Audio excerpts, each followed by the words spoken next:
Support comes from the Missouri Forest Products Association, saluting Earth Day on April 22nd with an ongoing commitment to help offset carbon emissions with sustainable harvesting of Missouri forests. Details at choosewood.com. Welcome to St. Louis on the Air. I'm Jim Kirchherr. More than 2 millennia after the ancient orator Demosthenes refined his speaking style by talking with pebbles in his mouth, great speeches continue to play a significant role in our world. That enduring impact on public life especially, as well as the value of public speaking skills for everyday contexts, is in the spotlight during Optimist International's Oratorical World Championships this week, taking place at St. Louis University. The competition runs Thursday through Saturday with several sizable scholarship awards awaiting the winners. Joining me in the studio to talk about the enduring and evolving craft of speech making is Rebecca Butler Mona, president of Optimist International. And we also have 2 other guests today. Joining us remotely, Professor Wayne Fields is the Lynne Harvey Chair Emeritus in English at Washington University, and the author of Union of Words, A History of Presidential Eloquence, among other books. Also joining us is Justice Hill, who's a past winner of the Oratorical competition. He won the $5,000 third-place prize in 2016 in the World Championships, and he's now headed into his sophomore year at SLU. Rebecca, Wayne, Justice, thanks for coming on the program today. Thank you, Jim. Good to be here.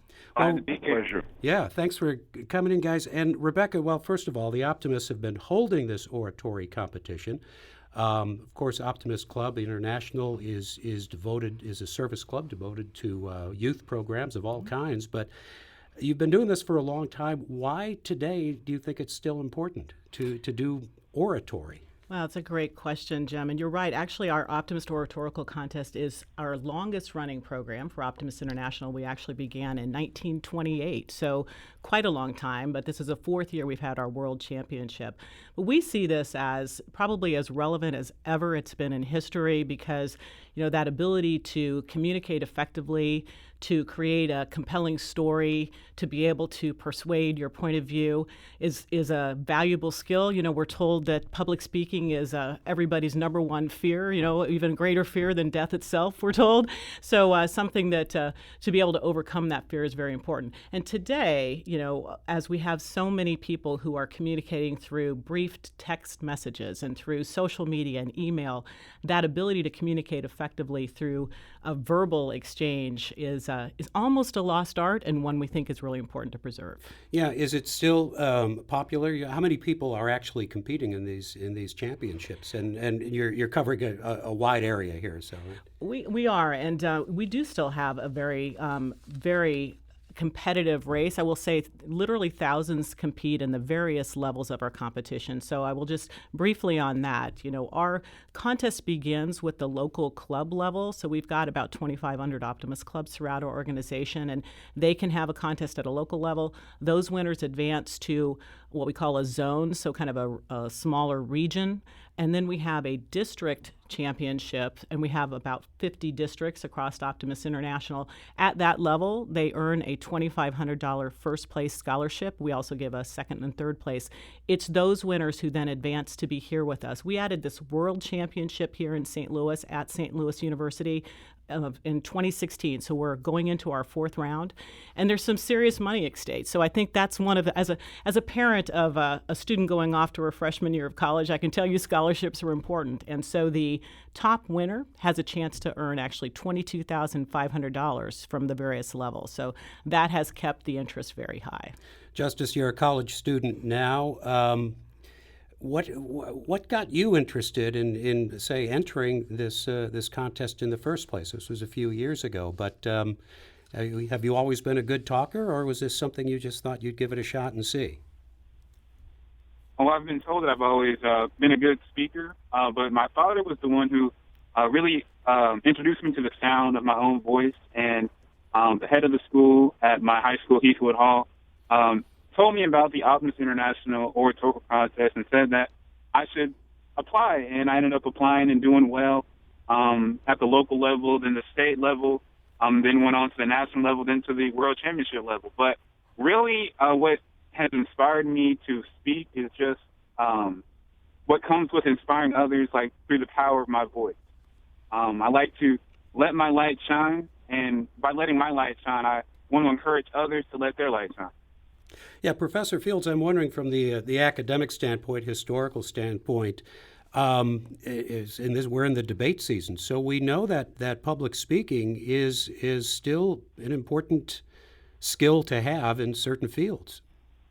Well, democracy itself depends upon reasoned discourse as a form of persuasion as opposed to simply power or force itself. And so from the very beginning, especially in the United States, there's been a heavy emphasis both in education and in our general consideration of political institutions, of the quality of talk that not just leaders but citizens themselves are capable of. One of the first appointments Thomas Jefferson made when he created the University of Virginia was a professor of rhetoric and oratory, and John Quincy Adams held that position at Harvard for a while. So, from the very beginning, we've understood that the quality of talk and the quality of democracy are inseparable. Yeah, is speech making or speech and oratory, is that still taught? Of course, you're always going to run across people who say, schools aren't doing enough. This is being dropped. Is it still something that is part of an education? Well, it's an erratic pattern. It would seem to me the sense of its importance has been diminished a lot over time, and we have tended to think of rhetoric almost always in negative terms.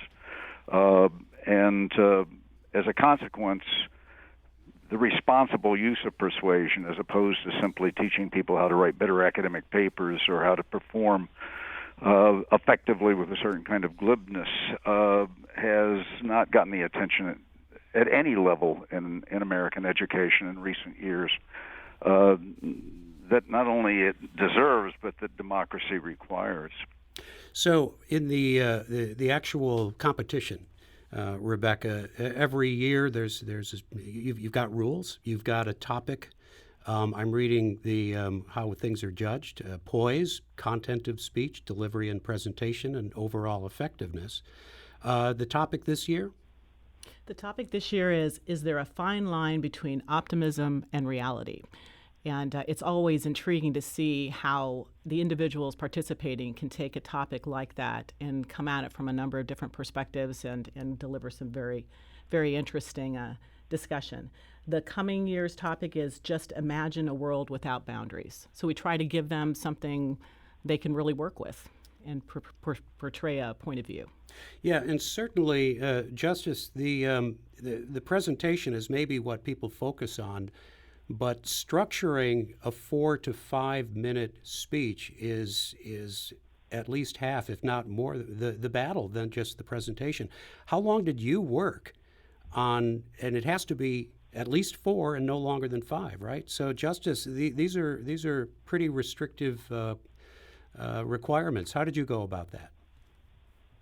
I approach memorizing my speech and by practicing it every day. Preparation is key, and I feel that, like you said, presentation is more important than the content. But day in and day out, I practice my speech sometimes 10 times a day because I realized I had an opportunity to do something very big, not only for myself but for my state, my family, and for everyone I know. So when it came to preparing for the 2016 Optimist International Oratorical Contest, that year's topic was how my best brings out the best in others. I really just thought about all the people who really inspired me in my life and allowed me to be the young man I am today. So thinking about that really allowed me to become one with the speech and ultimately lead to the success that I had in the competition. Yeah, I'd like to invite our listeners into this conversation in case you have, if maybe you need some advice on how to make a speech or a presentation. If you've got a question or comment about this topic, give us a call. We're at 314-382-8255. That's 382-TALK. Or you can send us a tweet at STL On Air or email us at talk@stlpublicradio.org.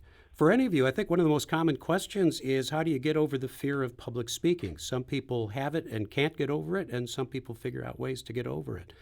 Rebecca, do you get these questions going in, or do the kids who enter this already get over that fear?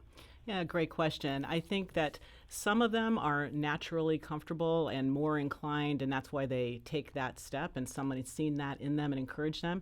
But we've also had students who have a great story of a young woman named Dominique who was in our competition last year and actually suffered from a speech impairment herself, one that actually made it hard for her to say her own name, if you can imagine that. And so she was encouraged to start public speaking as a way to get over that fear, and did so well. She ended up in the top 3 in our world championship last year. So fabulous story, and sometimes it just comes with practice.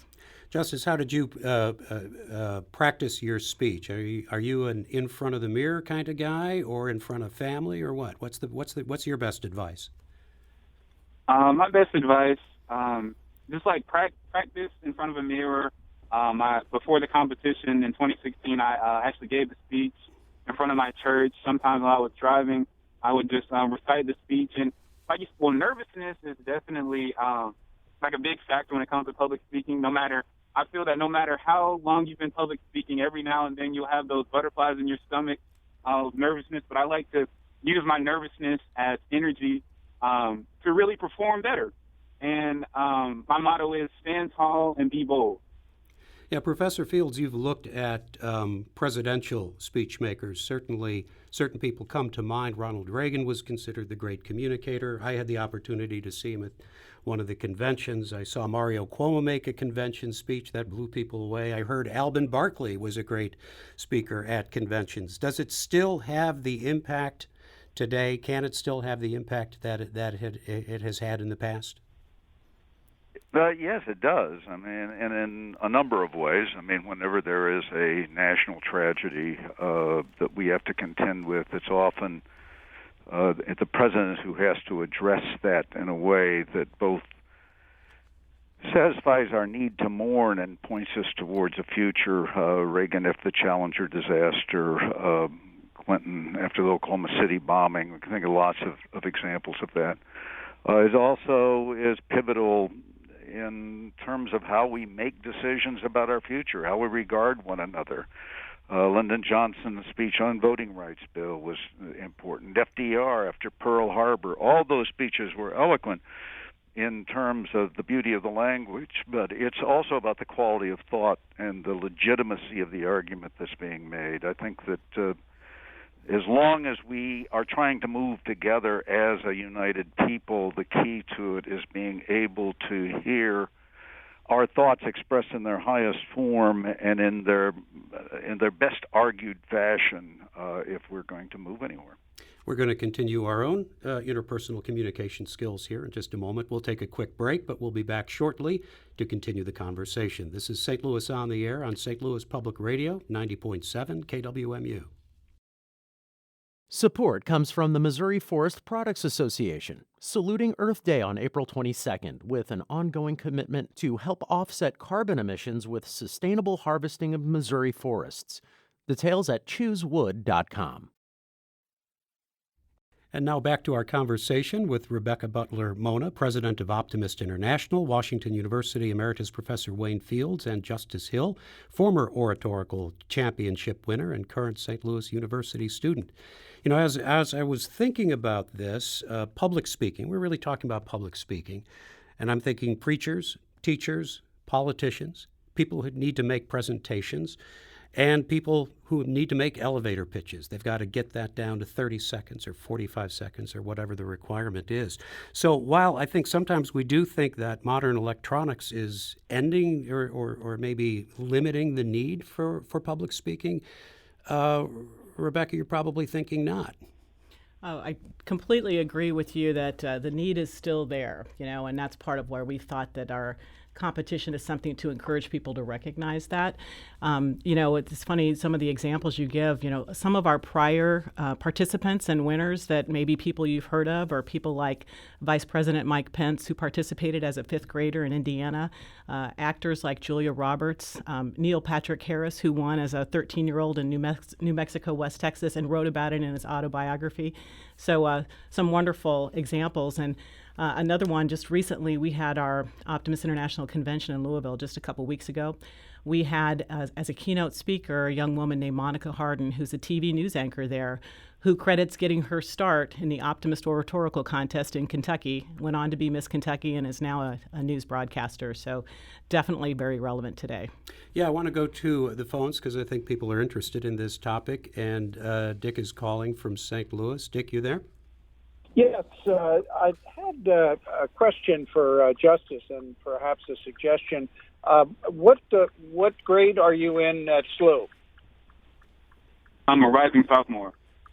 Okay, rising sophomore. Okay, so you'll be a junior next year. Are you involved in debate at SLU? Currently I'm not, but I was a senator for the Black Student Alliance. I'm a resident advisor. I speak at my church, St. Paul AME Church up there, very often. I'm in the learning community leadership for social change. I'm involved in multiple other activities, but not currently in debate. Yeah, so Dick, you think debate's the way to go for some folks? I think it would be a nice compliment. He's obviously got great skills in oratory, and I think back to my own experience. I was a shy kid in 8th grade, and when I went into high school, a nun kind of hounded me into getting into debate. I wound up getting a debate scholarship to college, and the story about President Kennedy was he was a gawky, sort of shy speaker until his dad took him out to meet over the summer with the head of debate at John Carroll University, which is another Jesuit university. Yeah, I think there's all kinds of interesting stories about individuals who came up, and whether they had a speech impairment or they had the fear and the opportunity to perform a little bit, to memorize.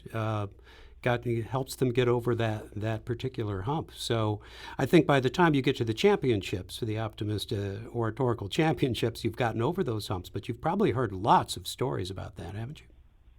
Absolutely, yeah. We have great examples of storytelling throughout, and as you say, when you have all those levels of competition, there's kind of a built-in ability to continue to practice to a broader audience, and as you do that, you gain confidence and it's really quite something to see. Have you been involved in speech? I was on the speech team in high school, and so I have to say this. I was on there with another St. Louisan now, John Vullo, who's a local actor and drama teacher. We came to St. Louis. The other guy on the speech team went to Hollywood. That was David Hasselhoff. But his speech was just one of those activities that I took to, and in fact, and it was what I remember is rewriting, throwing out one speech because it was so bad and just starting over. So the process of communicating and zeroing in on writing and rewriting and practicing in this particular case is really, really important. Yeah, I totally agree. And on a personal note, I did participate in various speech competitions, both small group, large group, individual. Was on the debate team as well, and also did theater. But I think it's a great skill to have, and I spent over 30 years at IBM in marketing executive roles as well, and being able to speak is definitely a skill that was very, very helpful to me. Let's take another call. This one, Tom's calling from Webster Groves. Tom?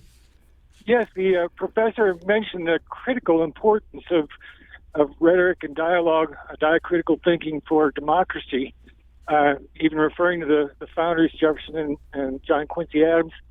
And it feels to me like, in the modern age, one of the problems with rhetoric is that it tends to be more superficial and doesn't really get to the meat and potatoes of the logic of policy decisions or discussions that we need to have. And I'd like to put forward a possible topic for future, not only debate, but also for speech writers, and that would be the only amendment I'm interested in anybody putting forward to the Constitution. And how would you word an enumerated right to privacy? It seems to me that everything hinges on the exact and specific wording, because you can have so many unintended consequences by getting it wrong. Well, I want to throw this to Professor Fields. I think, if I read the first part of this correctly, there's a question of style over substance here. And I suppose, Professor, when you watch speeches, you can pick that out pretty quickly. Well, most of us can, I think, in a way. I mean, there are a couple of related issues here. One is that ultimately, eloquence of a sort that's enduring and powerful depends on the quality of thought, not just upon the beauty of the language. Secondly, there is a profound moral responsibility that goes with any kind of rhetoric. When you're trying to affect the way other people think or the way other people act, that's not something to be taken lightly. And that's, in fact, what persuasion is about. So in order to do it well, it has to be carefully composed and deliberated, not just glibly spoken, so that in all of these events, there's this intense moral dimension to what we're doing, as well as a political necessity for it. So the constant tension between doing the best job you can in terms of quality of thought and the most effective representation of that thought is what drives things forward. I think mostly we recognize that when we listen to a speech like "I Have a Dream." We know that it's about something more than the magnificence of the language. We realize the depth of the argument that has been developed all through the civil rights movement coming out in that moment. When we listen to the Gettysburg Address, we can read it almost like a poem on one hand. On the other hand, it's a powerful statement about the commitment that's required for the enormous sacrifice of this war that we were conducting over slavery in the Union. Yeah, So every time the issue of oratory comes up, the Gettysburg comes to mind for me because, and maybe this is, you can tell me if this is accurate or not, but everybody was waiting to hear the great orator Edward Everett, who would speak for, an hour or something. And a couple of hours. Yeah, a couple of hours. The text seems to go on forever anyway. Yeah, but that's really a question. Let's talk maybe a little bit about the evolution of style. That oratory, even the word sounds sort of highfalutin to me, as opposed to conversational. But has the style of and the effectiveness of oratory changed? And maybe we could start with Gettysburg and work from there. Well, I think the style has changed in part because of new technologies and also because of the way we do our political business these days. And there is less patience, I think, with some forms of oratory that were viewed as entertainment in the past. I mean, the Lincoln-Douglas debates went on for hours, and huge crowds went to listen to them, not simply because there were the critical issues of the day being discussed, but because this was a central form of education and entertainment for the age. They went to the Chautauqua circuit. They went over and over again to places where ministers gave long sermons, where representatives of social reform gave long speeches. Now we expect sound bites, and our tolerance for something longer really requires a kind of depth of skill and commitment in the speaker as well as the audience that we still can achieve, and we still do. But I think it's less an inherent part of the culture than it was 100 years ago. Yeah, so we've got to ask this, since you've written about presidential speech making. What would you write about Donald Trump today? Where does he fit into what category, or is he in his own category? Well, in a way, he's in his own category. He's a product of a modern technological age in which tweets and things like that have become enormously important in the way people think ideas are being communicated, although usually we're expressing our opinion as emphatically as we can in those contexts. But it's not argument in, I would say, the classical or traditional sense. Very little of it depends upon a logical argument that's being developed. It depends more upon a kind of matching instinct in the audience and the speaker than it does upon the quality of the speech. And so it's a different kind of communication than, say, what Kennedy was practicing in the inaugural or what Obama was practicing when he gave his speech about race relations in America. It has to be thought of, it seems to me, in a different way. Yeah, but it still always leads to the line, that's going to be remembered. That's certainly. I wonder if the speech makers or the speech writers always know which line is going to be remembered, whether it's an iron curtain has fallen or whatever the quote might be. But today, if you're debating, you know in your mind what soundbite you want to make the news. So I think in writing a speech, if you're a politician particularly and being covered for television or radio or for any digital platform, you know what words you would like picked out for the next newscast, don't you think? No, I think that's exactly right. The thing, though, is in a way, when you're a politician or a minister or a teacher, you're building over time. And the question of how that soundbite resonates next week with more information available, or how much it was just the thing of the moment and it disappears, is crucial, it seems to me, in terms of the effectiveness of policymakers and leaders in terms of giving us a sense of direction and a sense of who they are and where they're going. Yeah, I think when the optimists have a competition for young people, those folks who succeed, those young people like Justice who succeed, they've got to jump on everybody else. But what about adults? I mean, and I wonder, Rebecca, in your position as becoming president of an international organization, were you ready for the public speaking requirements that came along with that job? Well, you tried to be ready, right? You know, I mean, some of the things that help, of course, are, even coming into the election once nominated is, putting together, like a 3-minute video of what your vision is and what are the goals that you have and how do you intend to go about it. So I guess in some ways that's a form of speech like we're talking about, but delivered via video for people to be able to consume at their convenience. But certainly any time that I visit clubs, districts, or on stage in front of over 1,300 people a couple of weeks ago in Louisville for our international convention, all of those involve public speaking. So kind of like Justice described it, you try to be prepared, you try to have the key points you want to make, and you got a little bit of butterflies, and hopefully that's just to give you the energy to make it more impactful. But frankly, I've really enjoyed it. Yeah. We're talking with Rebecca Butler Mona, president of Optimist International, Washington University Emeritus Professor Wayne Fields, and Justice Hill, a former Oratorical Championship winner and current St. Louis University student. Justice, I'm not sure if you told us. Did you tell us what you're going to do when you grow up? Because you're almost there. With all of this great public speaking ability that you have, how does that apply, do you think, as you go forward and at SLU and then beyond? Right now, I have I'm thinking about being a lawyer, to use my voice for those whose voices that have been muted, as well as possibly being a politician or maybe even being a pastor. I really just want to use the power of my voice to reach the people. I've been told I have a gift, and I want to use that gift to inspire others and inspire the next generation.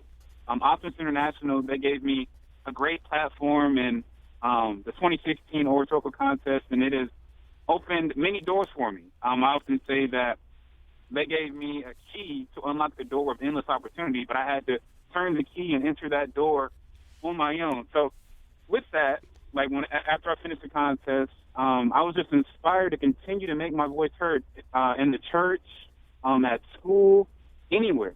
So right now I'm set on possibly being a lawyer, politician, or a pastor.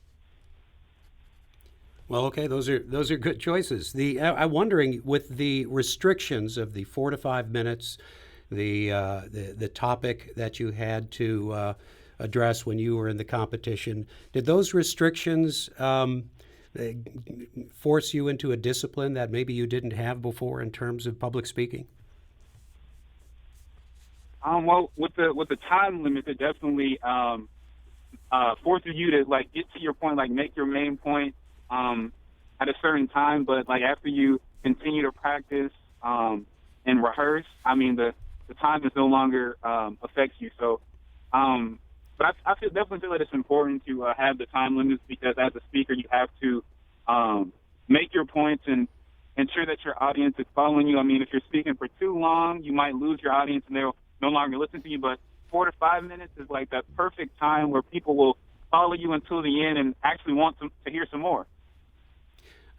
Professor, top 3 speeches you've heard, or top 3 presidents as speakers? How would you rate them? Well, I mean, for Americans, the supreme rhetorical challenge belonged to Abraham Lincoln, and he rose to meet it. I think that the 2 inaugurals and the Gettysburg Address are, transformative in all kinds of ways, and I would say that's the epitome. We aren't all called, thank God, to speak in those kind of circumstances, and we don't all have those kinds of gifts. But in that particular moment, it seems to me, the penultimate realization of what oratory can mean in a nation as distressed and distraught as the United States was.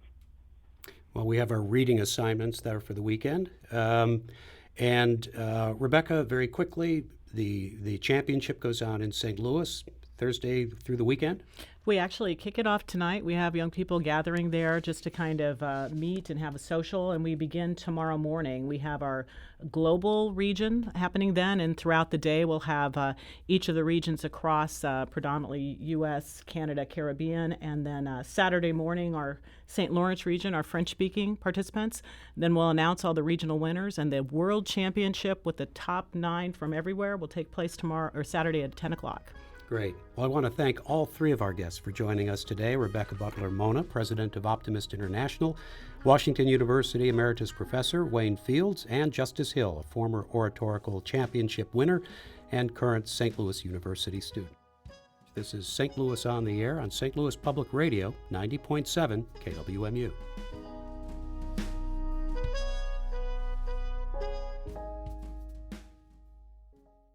Support comes from the Missouri Forest Products Association, saluting Earth Day on April 22nd with an ongoing commitment to help offset carbon emissions with sustainable harvesting of Missouri forests.